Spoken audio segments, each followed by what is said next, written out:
What's up, YouTube? Welcome back. So in this video, I want to compare and contrast the situation with Megan Thee Stallion with the situation with Jacob Blake.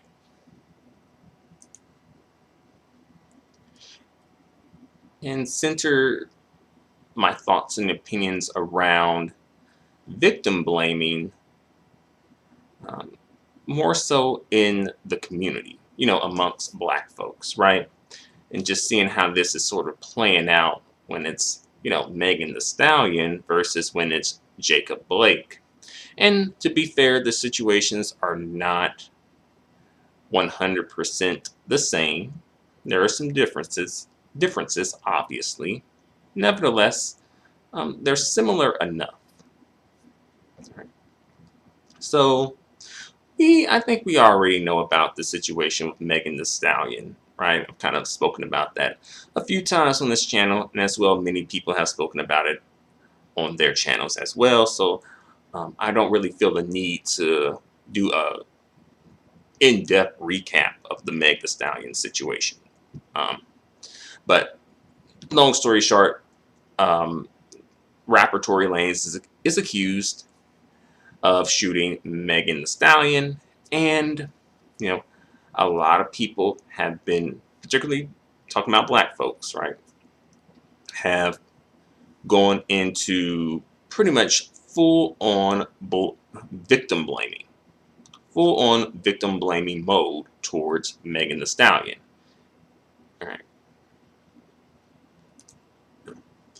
So many things are coming and are being taken into account when it comes to, like, oh, should we advocate for Meg? Should we not? Should we defend Megan? Should we not?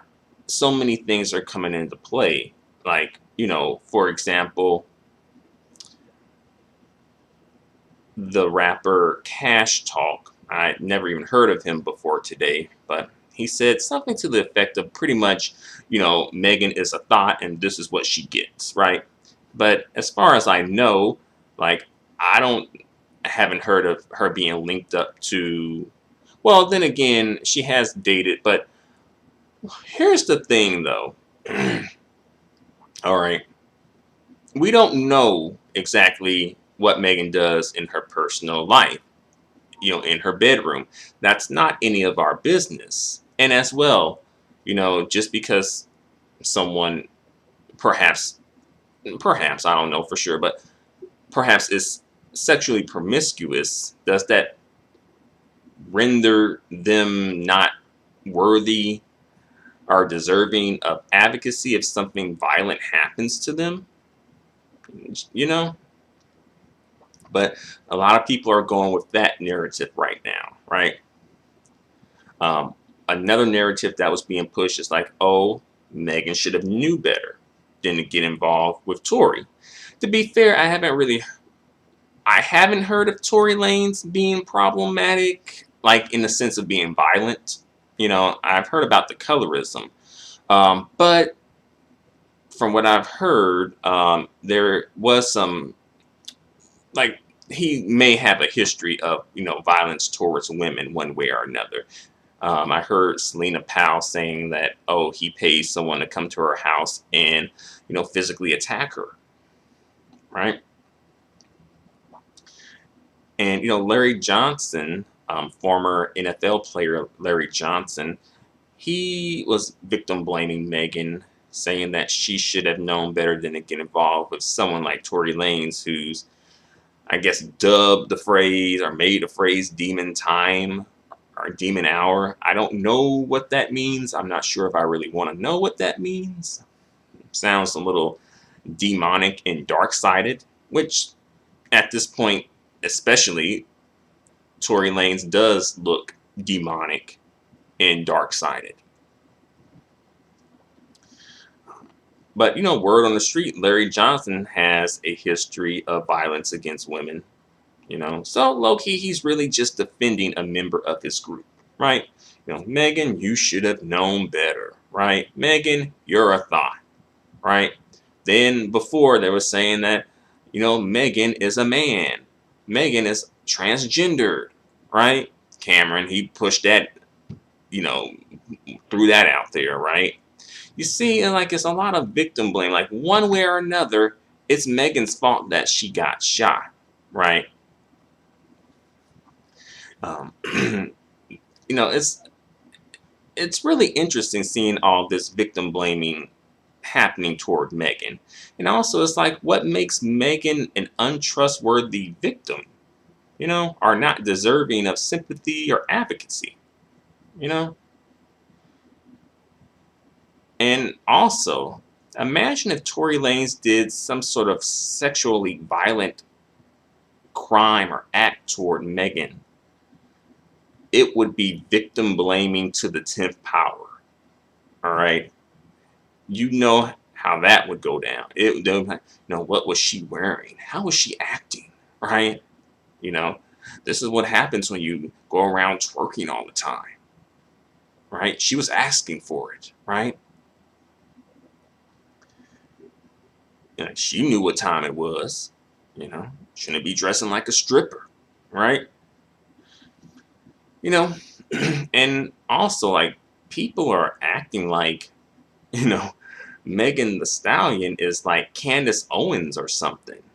Like, Megan the Stallion is low key getting like the bed wench treatment, which is interesting, you know, and it just kind of goes to show you that, at the end of the day, it's not too much of a difference in terms of treatment between quote unquote the bed wenches and quote unquote the ride or die chicks. I guess Megan would be considered the ride or die chick in this case, right?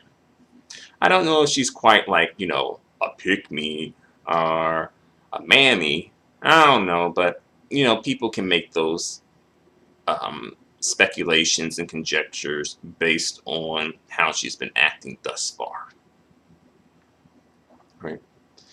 And also, like, remember a while back this year when a lot of people had smoke for Gayle King because she simply asked a question. She simply asked a question that perhaps people felt that was out of bounds. People felt that was offensive, but nevertheless, she simply asked a question, right? But these same people don't seem to have that same energy toward Tory Lanez, who allegedly shot Megan Thee Stallion, right? And also another person that comes up is Little Boosie. Like, he was asked about this, and Bootsy has an opinion on everything, or a lot of things, which is fine at the end of the day, but I just find it really interesting that he doesn't really want. I think he has an opinion, but he doesn't want to share because he knows that his opinion may end up pretty much casting him in a bad light, right?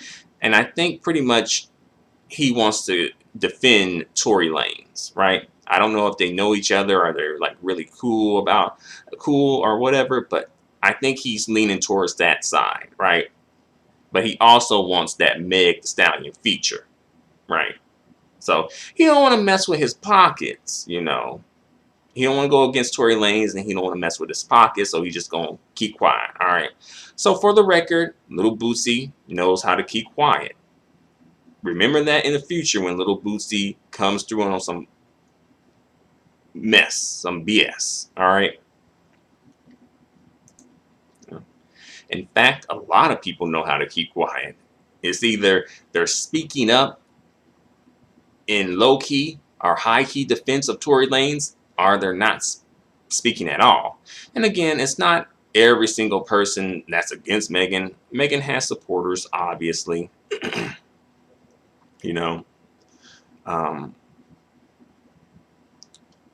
Bun B came out and spoke about the situation, and also Maxo Cream came out and spoke about the situation, um, as well. Ti came out and spoke about the situation, and the rapper Paul Wall came out and spoke in support of Megan as well. So at least those four guys, those four men have come up came out and spoken out in defense of Megan Thee Stallion, especially Bun B. And, I have my criticisms about pretty much all of these dudes, perhaps minus Paul Wall. Um, you know, um, but, ultimately, it's something. Sad to say, it's something, It's a little late, I'll say. It's a little late, a little behind, but better late than never. Más vale tarde que nunca. All right. But another argument that came up was like, oh, Tory Lanez is not ADOS. And pretty much saying he's not ADOS, he's not does not represent ADOS men, and they pretty much just saying that he needs to be differentiated from other black men.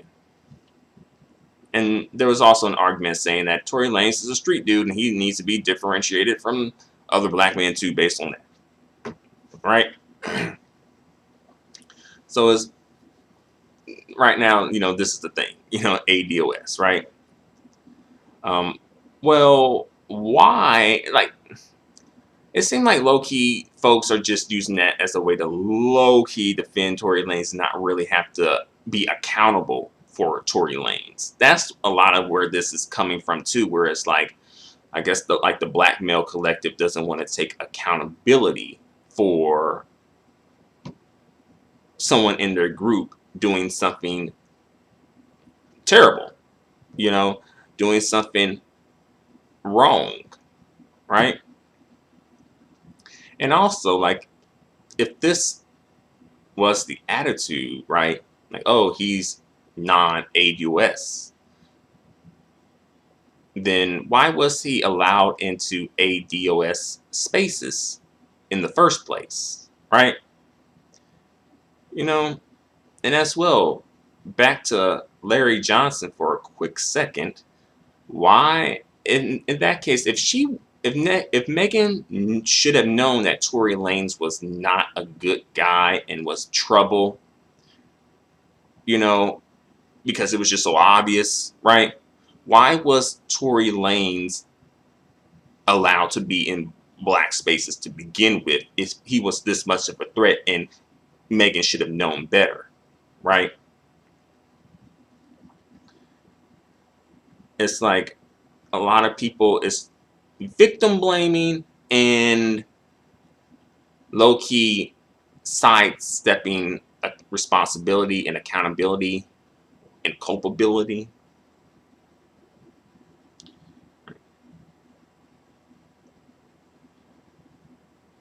And also, Tory Lanez allegedly harmed an ADOS woman. So if we're doing this, ADOS versus non-ADOS, then shouldn't we be, as ADOS folks, defending ADOS women against non-ADOS men? It's like protecting people in your group. Shouldn't that be a part of it too, since we're going down that route? Me personally, I really try not to get into the whole, like, oh, you're this group, you're this group. Like, I try not to create, like, more categories and separation than there needs to be. But I understand in some cases, but I don't know if this is a case in particular that we need to be doing that. I don't really think it's right now, right? There's some times where, okay, a differentiation needs to be made. I don't think this is quite the time. Nevertheless, some people are doing that, right? And as well, like, just a while back, John Botham, a victim of police brutality, right, was non-ADOS. Yet, black people still cared. Black people still expressed concern and advocacy for him. right? It wasn't like, oh, he's not ADOS, so we shouldn't care, right? There wasn't folks trying to differentiate that. At least not black people. Not anyone I knew, right? I don't remember that, right? And I think it's partially because the ADOS didn't matter. That wasn't a factor. At least black people felt like that wasn't a factor when it came to him losing his life, right? Being murdered. It wasn't, oh, he's ADOS. It's, oh, he's black. That's how black people saw it, right? Like, oh, this happened to him because he was black, no matter what part of the diaspora he comes from, right? And I think something similar should be applied to this, right? Where it's like, this is a black man who's done something wrong, no matter what part of the diaspora he comes from. He needs to be held accountable, right? And he did something wrong to a member of our group. Since we're doing this ADOS thing, he should definitely be held accountable, right? But I get the feeling that black men, I'm not sure if they really want to hold like the collective, right? Obviously, all black men aren't the same. All black women aren't the same. But when enough of them act up, it's a problem on both ends, right? And across the board, outside the community with other groups of people, whatever. Everyone's not the same. But nevertheless, when there's enough people causing problems, then we have to address the issue, right? We can't just be like, oh, well, it's not all of them. It's not all of them, right? Don't say that. It's not all of them, right? Like, okay, it doesn't have to be every single person for it to be finally considered a problem, right? Does every single police officer have to unjustly shoot a black man for it to be a problem, right? And again, like, black men are very much hesitant to hold other black men accountable for one reason or another, even if they feel like he represents them or not, you know. And, at this point, I want to talk a little bit about the Jacob Blake situation, right? And just give some information about that and my thoughts and opinions about that. And, you know, related to the situation with Megan Thee Stallion, right? So, in Kenosha, Wisconsin, the police responded to a 911 report where someone said that Jacob Blake wasn't supposed to be there and that he had taken their keys and refused to give them back. And Jacob Blake had a warrant out for his arrest. Right. So it's already like right there. It's like, okay, why are you acting up and you got like a warrant out for your arrest, but you're kind of like in a situation where you're going to attract unwanted attention from the police. Perhaps he didn't know. Perhaps he didn't care to know. Or perhaps he didn't care, right? But he had a warrant out for his arrest based on charges of third-degree sexual assault, trespassing, and disorderly conduct in connection with domestic abuse, right? So, needless to say, Jacob Blake isn't the best victim, quote unquote. He's not perfect, right? And according to a witness, Blake, Jacob, he pulled his car up near 6 or 7 women shouting at each other on the sidewalk, and he didn't say anything to the women. And his attorney said that he was attempting to de-escalate a fight between 2 other people when officers arrived at the scene. Then, in that, Blake tried to enter his vehicle to check on his 3 sons. Officers attempted to subdue Jacob, and 2 officers used tasers on him, right? So at this point, the officers are saying, you need to calm down, you know, put your hands up, freeze, right? Freeze, right? And someone was recording the video and said that they heard the police yell, "Drop the knife," and they also said they didn't see any weapons in Jacob's hand, and he wasn't being violent, right?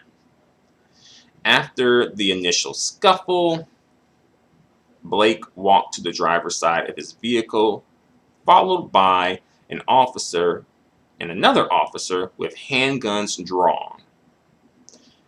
An officer attempted to grab Blake, and when Blake opened the driver's side door and leaned in, an officer grabbed him and fired 7 shots toward Blake's back.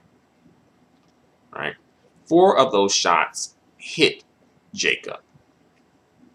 All right. I'm thinking, based on this, maybe the cops may have thought that Jacob Blake was going to get a gun or some sort of a weapon out of his car or something. So they felt threatened and they fired at him. I'm not sure. And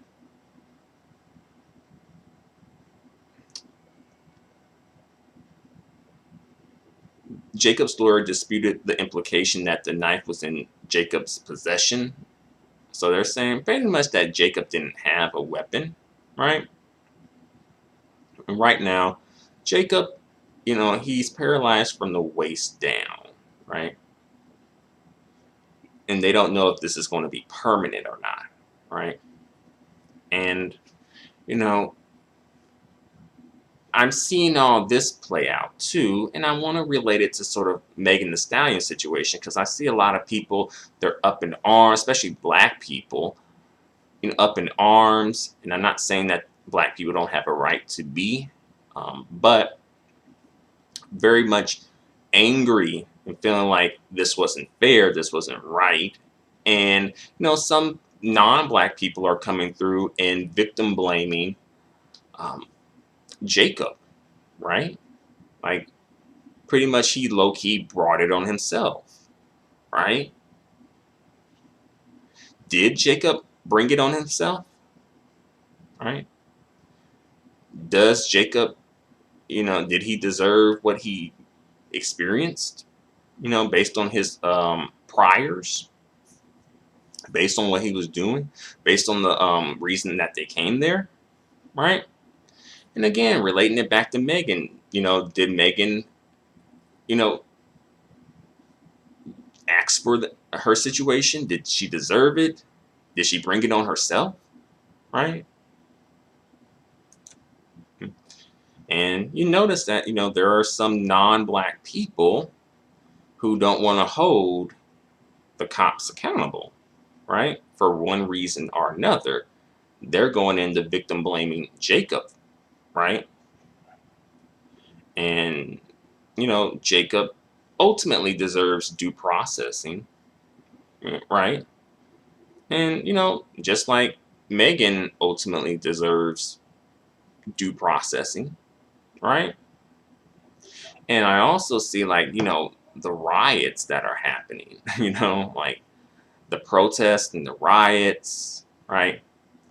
Um, Basketball teams are boycotting, playing, you know, in protest of what happened, right?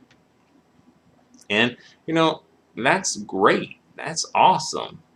But you do wish that I could see at least a little bit of this sort of energy and concern for Megan Thee Stallion and what happened to her, right? Just like Jacob Blake isn't the perfect victim, you know, people feel that Megan Thee Stallion isn't the perfect victim, you know. You know, you can make the argument that neither one of them are perfect victims. But do you have to be a perfect victim, quote unquote, to get advocacy, to get people to advocate for you, to defend you when you need advocacy and defense? Is there a cutoff where it's like, oh, well, because you did this, we can't support, right? Is it a difference when it's a cutoff for black men versus black women? Do you feel like the cutoff is the same?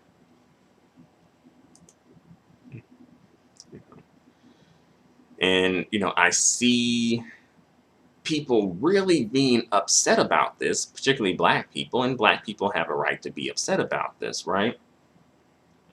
And, of course, people want to relate it back to themselves, especially when black men get caught up, where it's like this could be their son, both black women and black men, this could have been their son, you know, or their brother or their father, for the women, their husbands, their boyfriends, their baby daddies, right? But when it's happening to black women, say Megan Thee Stallion and other, I'm not really sure if I see that same connection, right? People coming through and saying that, like, oh, Megan Thee Stallion could have been my daughter. You know, Megan Thee Stallion could have been my sister. She could have been my mom. She could have been, my wife, girlfriend, baby mama. I don't really see that. I don't really see that being pushed, right? Why is that? You know, you know, you know, Jacob Blake, as far as I know, had a lot of kids. Um, Unmarried. I don't think he's married the mother of any of his children yet, and I think he has at least 3 sons. He may have other kids too, right? You know, low key, kind of like being a wild slave buck on the loose. Since people's sexual activities come into play when it comes to them deserving or not deserving advocacy, right? Is Jacob Blake considered like a street dude, a hood dude, a Pookie and Ray Ray? Would he be considered an educated brother? You know, I'm thinking more so leaning towards street dude, right? And it's like, well, should we be? Because it seems like people have the problems. I'm feeling like, oh, it's the street dudes like Tory Lanez who's been doing it, right? Who's creating the problems and whatnot. And if that's the case, then what shouldn't we just say, okay, you can have them. You can have them. Go ahead and have them. We don't care about them. That's just cleaning up our community. Thanks, right? And to an extent, I feel like sometimes this is the only way for the community to really get rid of bad apples, to really get rid of that, these bad apples that are in the community, is typically police officers coming through and removing them, right? Are non-black people getting involved, like say the R. Kelly documentary, right? Right? Or even with say, Chris Brown and Rihanna in their situation, right? Because honestly, if it was left up to black people, I think Chris Brown wouldn't have dealt with what he had to deal with. R. Kelly would still be in the community and a threat to young girls. You know? And Jacob Blake would still be doing what he was doing. You know?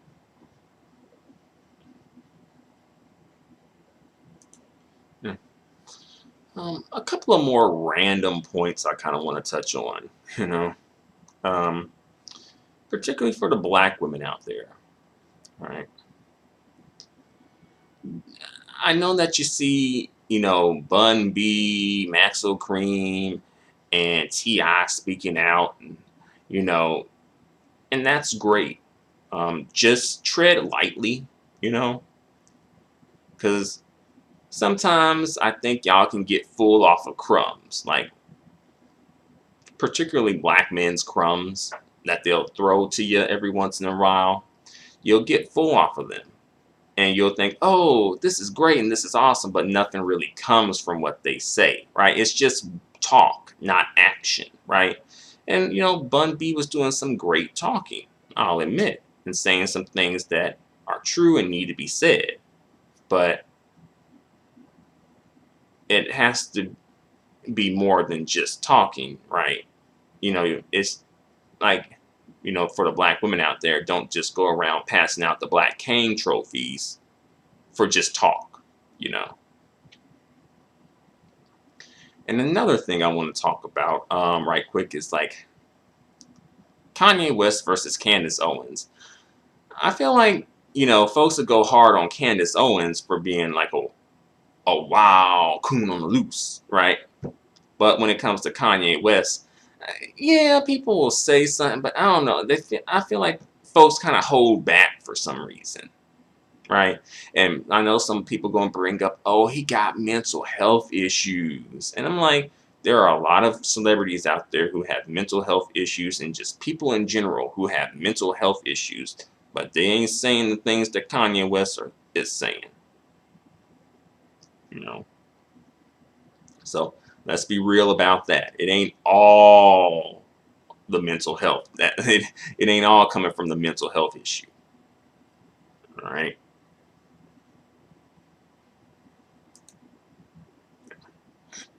And also another thing, probably be prepared to see more crying black men in the media. Be prepared to see more peacekeeping black men in the media, right? Be prepared to see more black men in the media seeking white acceptance, right? Pretty much just prepare to see a low-key a repeat of the George Floyd situation, right? And, the black community loves to pretend like the degenerates were just the biggest and best saints of the black community, you know, right? But I'm going to bring it to a close now. I think I'm going on for long enough, and I think I've said what I need to say for the time being. So thank you. Thank you very much for watching. Let me know what you think in the comments section. And to the next video, adios and goodbye for now.